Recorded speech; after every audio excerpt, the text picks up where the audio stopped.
Tras 14 años de guerra, en Siria más de 17 millones de personas precisan de la ayuda humanitaria para seguir en pie. Una ayuda que cada vez cuesta más hacerles llegar a sirios y sirias, más aún desde que el pasado 27 de noviembre una nueva ofensiva rebelde volvió a poner a su país en el punto de mira internacional. Soy Silvia Cruz La Peña. Hoy en El País, Siria. ¿Cómo resiste la población tras 14 años de guerra?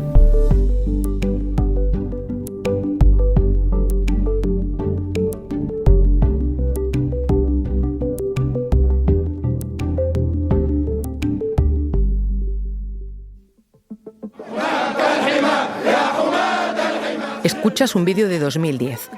Esos gritos empezaron en Túnez después de que un vendedor ambulante, Mohamed Bouazizi, se inmolara como señal de protesta ante la mala situación de su país. Los gritos se extendieron después a Egipto y llegaron a Siria. Las protestas se conocieron como Primavera Árabe.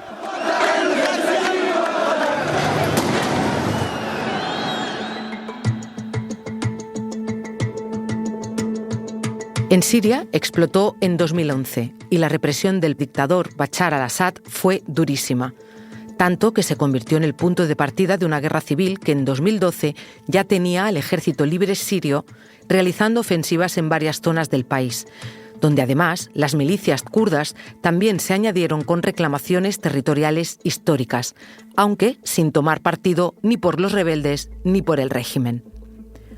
Desde el primer momento, Irán se sumó al conflicto enviando tropas y armas en apoyo de al-Assad.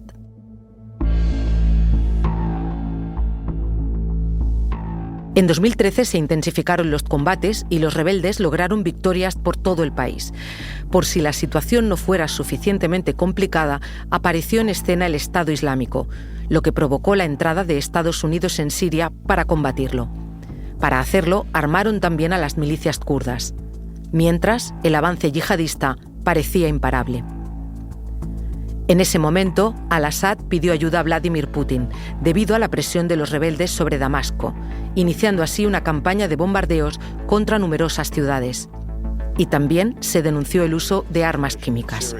And today I want to provide an update on our efforts as we consider our response to the use of chemical weapons. En 2016 se unió otro actor importante, Turquía, que luchó junto a milicias del Ejército Libre Sirio en operaciones muy criticadas por la comunidad internacional. En 2017 se inició el conocido como Proceso de Astana, nombre de la capital de Kazajistán, donde Rusia, Irán y Turquía iniciaron un proceso de paz que, de manera sorprendente, el país anfitrión dio por concluido en 2021. Sorprendente sobre todo porque la guerra continuó, dejando en sus 14 años de recorrido más de 500.000 de muertos, confirmados con nombre, aunque se calcula que son más de 600.000. De hecho, la guerra en Siria continúa. ¿No es así, Andrés? Sí, Silvia, en realidad nunca ha parado, sobre todo el tema de los bombardeos aéreos y de artillería. Es cierto que desde principios de 2020, cuando se había alcanzado un alto el fuego por la mediación de Rusia y Turquía, las líneas del frente se habían mantenido congeladas.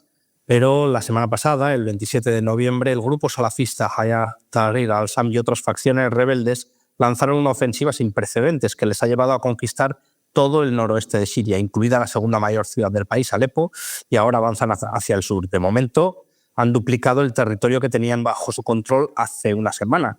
Y también las milicias kurdas en el noreste han aprovechado las circunstancias para expulsar al régimen de varias localidades a lo largo del río Éufrates. Está habiendo durísimos combates, bombardeos de áreas urbanas y se han provocado miles de nuevos desplazados, cientos de bajas militares y decenas de muertes de civiles, incluidos niños. Andrés Mourenza es mi compañero del País, que suele informar desde Estambul. Andrés, pero tú llevas informando de esta guerra en Siria desde 2014. Hablamos de guerrillas, de siglas, de alianzas, de países involucrados, pero hoy quería que me recordaras cómo está viviendo la gente en Siria. Bueno, para que te hagas una idea, Siria tenía una población de 23 millones de personas en 2011. De ellos, 12 millones son hoy en día desplazados por el conflicto, es decir, que han tenido que huir de sus hogares. Hay unos 5 millones en el extranjero, en su mayoría en Turquía, y otros 7 millones que viven desplazados en diferentes partes de Siria, especialmente en el noroeste bajo control rebelde. El conflicto, las sanciones internacionales y la crisis económica hacen que actualmente, según datos de la ONU, casi 17 millones de personas dependan de la ayuda humanitaria para sobrevivir. Hablamos de personas, Andrés, hablamos de niños, hablamos de enfermos. ¿Quedan escuelas, quedan hospitales en Siria? Bueno, yo te puedo contar lo que vi en Idlib la última vez que entré, en el noroeste de Siria, que es uno de estos enclaves bajo control de facciones rebeldes, en este caso de los islamistas de Hayat Tahrir al-Sham. Y te puedo decir que es uno de los sitios más horribles que he visitado nunca. Es un inmenso campo de desplazados al aire libre. Hay desde campamentos improvisados, campamentos de chabolas, como el de Adme, que concentra a más de 500.000 de personas. También personas viviendo bajo los olivares, en túneles ferroviarios, entre ruinas de edificios bombardeados, en tiendas de campaña, como por ejemplo una familia que me encontré a un lado de la carretera donde había un niño muy pequeño que no quería soltar su manta y decía a su madre que era porque todavía mantenía el olor del padre que había muerto en un bombardeo de la aviación del régimen. Yeah. O también en el estadio municipal de fútbol de Idlib, que bueno, está siendo bombardeado de nuevo estos días, y en cuyas gradas las familias tendían la ropa para que se secase al sol mientras vivían en lo que habían sido los vestuarios. Rusia ha bombardeado, como está haciendo en Ucrania, tiene una fijación por bombardear hospitales, entonces casi todos han sido destruidos. Hay clínicas móviles, hay hospitales que tratan de operar y curar muchas veces sin electricidad, sin anestesia, sin las medicinas más básicas. Y entre toda esta situación, en calles vigiladas por milicianos barbudos islamistas, la gente trata de mantener la normalidad, de trabajar cuando es posible, porque el empleo escasea muchísimo, Claro. de comerciar, de seguir con la vida entre un bombardeo y otro. Andrés, me cuentas todo esto, te hemos leído explicar todas estas cosas, pero hay que explicar a los oyentes, además, lo difícil que está siendo acceder a esa zona. Sí, bueno, desde que empezó la guerra civil siria, muchos compañeros del país hemos trabajado en esta crisis. Óscar Gutiérrez, Antonio Pita, Natalia Sancha, yo mismo hemos entrado o por el norte o por el sur. Hay que recordar que no es fácil entrar y que la zona está separada, ¿no? Las zonas kurdas, las zonas bajo control de las milicias islamistas o de las milicias proturcas, las zonas bajo control del régimen. Los accesos están, por ejemplo, a las zonas kurdas bloqueados desde Turquía, hay que entrar a través de Irak y además no es fácil. En las zonas rebeldes hay que obtener un permiso de Turquía, que es quien controla los pasos, y no siempre los dan. Sí. Y en las zonas bajo control del régimen es muy difícil que el régimen dé visados a los periodistas extranjeros. Por tanto, podemos ir cuando de repente pues, se abre la oportunidad. Y como ya digo, no es fácil. Entonces tenemos que depender mucho pues, de los medios locales, de los contactos locales, de las fuentes, que con el paso del tiempo y de la crisis nos hemos habituado a saber cribar, ¿no? Lo que es el grano de la paja, lo que es más cierto o menos cierto. Y a toda esa dificultad de la que me estás hablando y a esa situación que me retratabas hace un momento, hubo que sumar en Siria el terremoto del año pasado, ¿no? Es un terremoto que dejó más de 60.000 muertos. El epicentro estuvo en el sur de Turquía y afectó también al noroeste de Siria, es decir, ambas zonas, las zonas donde más refugiados y desplazados sirios hay. Y si, como contamos en su momento, la respuesta en Turquía de rescate se retrasó pues, por la dificultad del terreno, la magnitud de la tragedia y las condiciones climáticas, imagínate en Siria. Nuestro compañero Antonio Pita logró entrar allí, a noroeste de Siria, apenas 6 días después del seísmo, y él fue uno de los primeros extranjeros en llegar, antes que muchas organizaciones de ayuda humanitaria. Los rescates los tuvo que hacer la propia población. Es verdad que tienen cierta experiencia debido a los bombardeos del régimen y rusos, que con sus proyectiles provocan habitualmente el derrumbe de edificios enteros de los que hay que sacar a sus habitantes. Ahora me sigues contando, Andrés. Enseguida volvemos.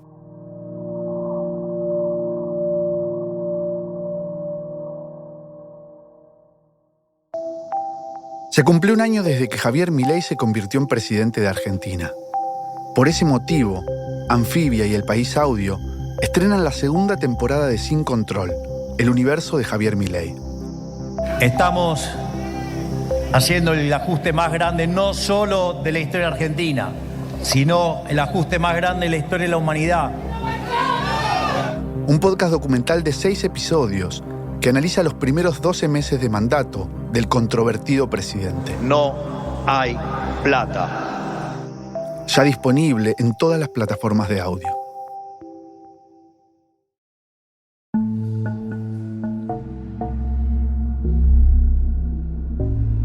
Estoy Estoy hablando hoy con Andrés Mourenza de la guerra en Siria. Andrés, me contabas precisamente cómo había afectado ese terremoto a las ya duras condiciones que había dejado la guerra en Siria. Me gustaría que me explicaras brevemente cómo es el gobierno de Hayat Tahrir al-Sham, la antigua marca de Al-Qaeda en Siria, que es ahora la que está liderando la ofensiva rebelde. Sí, digamos que la cronología de la oposición siria o de los rebeldes sirios ha sido un proceso de radicalización constante.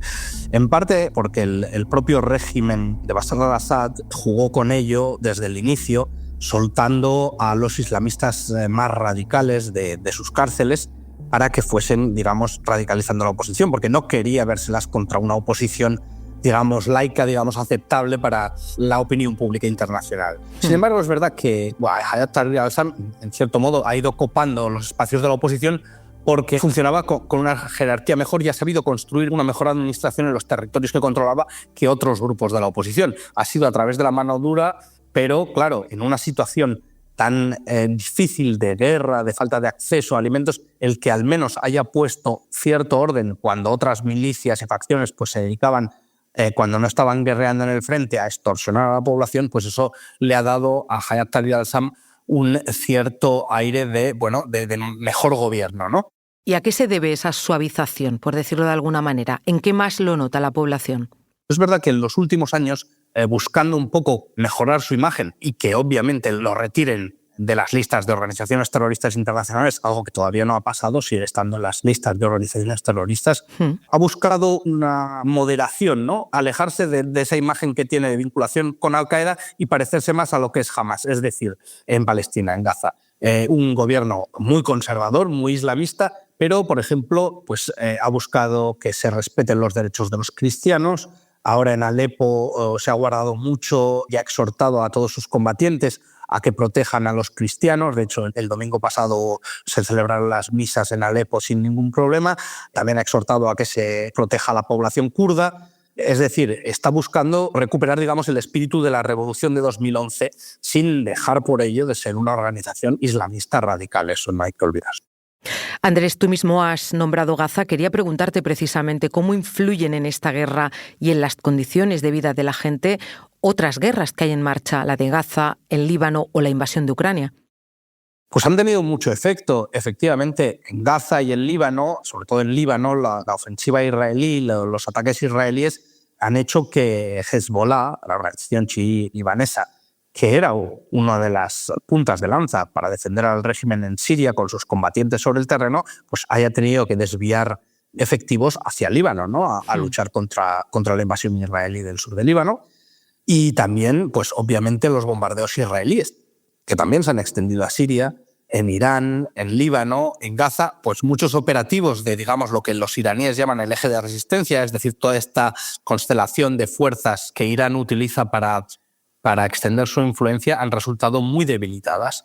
Y hay que recordar que sobre el terreno, en lo que es los combates terrestres, la principal fuerza del régimen no era su propio ejército, sino estas milicias chiíes, que pueden ser que hay incluso pakistaníes chiíes, afganos chiíes a los que Irán envía a luchar a Siria a cambio de, por ejemplo, darles permisos de residencia a sus familias en Irán, los manda a luchar allí. Y estos han sido la punta de lanza del régimen en muchas zonas de la guerra de Siria. Y por otro lado, Rusia también obviamente está ahora mucho más enfrascada en la invasión de Ucrania que en Siria y ha detraído equipamiento militar de Siria para llevarlo a Ucrania. Por tanto, esto, digamos que ha debilitado los principales sostenes del régimen y eso ha hecho que, bueno, en cuanto ha empezado a atacar a los rebeldes y Hayat Tahrir al-Sham, el ejército sirio haya puesto pies en polvorosa hasta que, bueno, se han replegado tanto que en un momento dado en torno a Hamas y que han tratado de fortificar sus líneas y están llegando refuerzos de Irak, de milicias chiíes de Irak, de Damasco, etcétera, etcétera, para tratar de contener la ofensiva. Pero en los primeros días el ejército básicamente puso pies en polvorosa. Andrés, me hablabas antes de que 17 millones de personas necesitan ayuda humanitaria para pasar el día.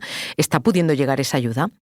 Muy poca. Esto hay que decirlo así. Es verdad que hay organizaciones humanitarias trabajando en diferentes zonas de Siria, pero la propia ONU se ha quejado repetidamente durante los años que los donantes han dejado de contribuir a la crisis siria, los donantes internacionales, no hay dinero, porque bueno, pues están más preocupados quizás por otros escenarios, así que la ayuda humanitaria está llegando con cuentagotas. Ya. ¿Y sienten los sirios y las sirias un apoyo internacional? No, desde luego que no. O sea, la guerra de Siria ha desaparecido de la atención de la opinión pública internacional, solo vuelve cuando hay grandes crisis. Y además Siria se ha convertido en un escenario donde se cruzan y combaten entre sí los intereses de diferentes potencias globales y regionales, sea Rusia, Estados Unidos, Irán, Turquía. Así que la mayor parte de los sirios sienten que internacionalmente lo único que hacen son utilizarlos a ellos, ¿no? Y que en cambio a nivel personal han sido olvidados. Me lo decía el intelectual comunista y opositor Yassin al-Haj Saleh en 2017, cuya entrevista publicamos en El País y que yo insto repetidamente a volver a leerla, y decía: el mundo no ayuda a Siria a cambiar a mejor y por ello Siria ha contribuido a que el mundo se convierta en un lugar peor. En las crisis de refugiados y del terrorismo islámico, las élites de Occidente han encontrado una excusa para resucitar las políticas de fronteras e incrementar el control sobre los ciudadanos. La esperanza que existía al inicio de la primavera árabe se ha evaporado y por ello ha favorecido a la ola de populismo derechista que representan tanto Trump como el Brexit entonces decía y la extrema derecha. Pues acabamos con esa cita. Gracias, Andrés, cuídate y esperemos que puedas entrar pronto y contarnos qué pasa en Siria. Muchas gracias a ti, Silvia.